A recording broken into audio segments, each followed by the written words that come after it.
Jaguars have been the worst team in football for the last 2 seasons. I mean, Jacksonville has quite literally had the first overall pick at the last 2 drafts, and because of that, the Jags have had the chance to draft a couple of studs, Travon Walker and second-year quarterback Trevor Lawrence. It's been a couple of rough years in Jacksonville, and I mean, don't even get me started on the short, awful Urban Meyer era. But that time is over, and finally, the Jaguars are a competent football team. After 3 weeks, the Jaguars are first in the AFC South, and a lot of that credit belongs to Lawrence, the AFC Offensive Player of the Week, after one hell of a performance against the Chargers. I'm not exactly sure how Lamar Jackson didn't get it, especially after 5 touchdowns and 100 yards rushing, but hey, that's not the point, so good for Trevor, he played well. The Chargers were supposed to be really good this season, and they have looked good at times, but week 3 was just weird with Justin Herbert in that rib injury, and the Jags definitely took advantage of that big time. Jacksonville didn't just win, they dominated 38-10, and Trevor looked great. He completed 28 of 39 passes for 3 touchdowns, and he didn't throw a single pick. He spread it out really well too. Zay Jones and Christian Kirk both had over 70 yards and a touchdown, and Marvin Jones also caught a touchdown too. On the ground, James Robinson ran all over LA, going for over 100 yards and a touchdown on 17 carries. The Jags looked really impressive, and it's not like it was just a 1-week thing either. The Jags looked good, if not even better, in week 2 against Indy. The Colts didn't really look that great in week 1 against the Texans, so there wasn't too much optimism for them in week 2, especially without Michael Pittman. But damn, that was a rough game for them. The Jags absolutely pounded the Colts in Jacksonville. Matt Ryan completed just over 50% of his passes and threw 3 picks. Meanwhile, Trevor Lawrence was 25 of 30 for 235 yards and 2 touchdowns without a single interception. The run game wasn't really that great, but Christian Kirk really shined in that game. 6 catches, 78 yards, and 2 touchdowns. Plus, Evan Engram ended up catching 7 passes for about 50 yards. Just another big-time offseason move showing out. The Jags absolutely blasted Indy 24-0. Yes, 24-0. That's wild. I mean, it was just a completely dominant performance for the Jags, and it was much needed after a week 1 loss to Washington.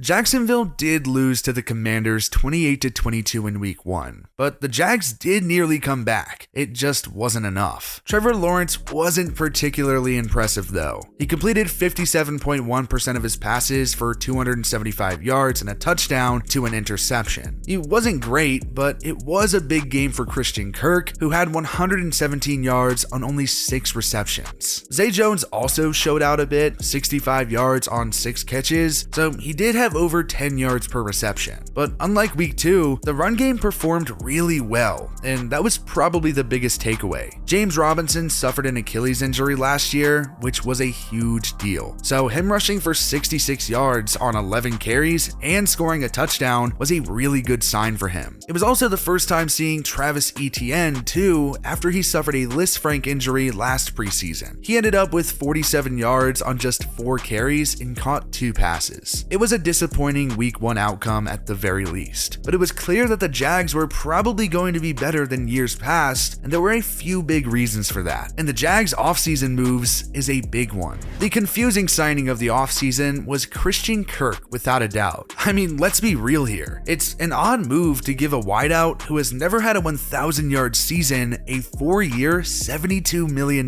deal. That's a lot of money to bet on a guy's future, but so far, he's proving everybody wrong. It seems like he's going to be a very reliable and, at times, a beast wide receiver for the Jags this year. Like I mentioned, Kirk had over 110 yards in week 1, and then he had over 70 in each game since. He has 267 yards and 3 touchdowns in 3 games. That's a pace for over 1,500 300 yards and 17 touchdowns in a full season. I mean, it is hard to say whether or not he'll keep that pace up, but that's how good Kirk has been to start the year. That was the kind of performance the Jags have been looking for, and Zay Jones has looked pretty damn impressive too. Zay ended up getting a 3-year, $24 million contract from the Jags. Before that, he was with the Bills for a few seasons and did have about 1,000 yards in his time there. With the Raiders, he didn't really do much until 2021 when he had over 500 yards. Another contract where the Jags really just had to bet on a guy, and it's worked out really well for just $8 million a season. He just had 83 yards in week 3, and so far, he has 173 yards and a single touchdown. That puts him on pace for about 980 yards, almost a 1,000-yard season. And who knows, maybe he can boost that up a little bit because it's still early. For as wild as those Christian Kirk and Zay Jones contracts looked in the offseason, clearly it's helping with Trevor Lawrence's development. But I personally think head coaching might be a bigger factor here. When you think back to the 2021 Jags, and I know that's a hard thing to do, Jags fans, so just bear with me, the thing that comes to mind is that absolute disaster of a head coaching job by Urban Meyer. That was absolutely horrible from the jump,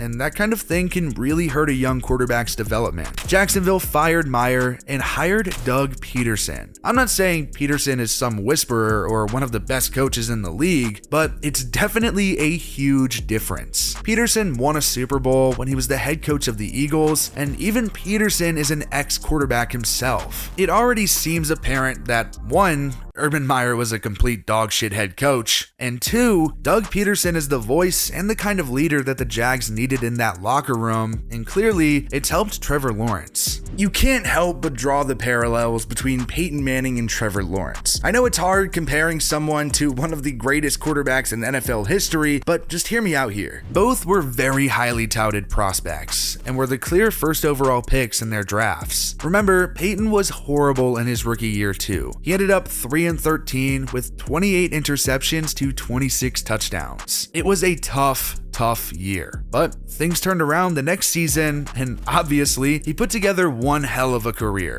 Last season, Trevor had a rough start, and I do think a lot of that blame goes on Urban Meyer, but it doesn't change the fact that the Jags were awful. Trevor ended up 3-14 with 12 touchdowns to 17 interceptions. Definitely not a good year, but he's already been so much better this season. He, in only 3 games, has 6 touchdowns to only a single interception. A huge difference in play.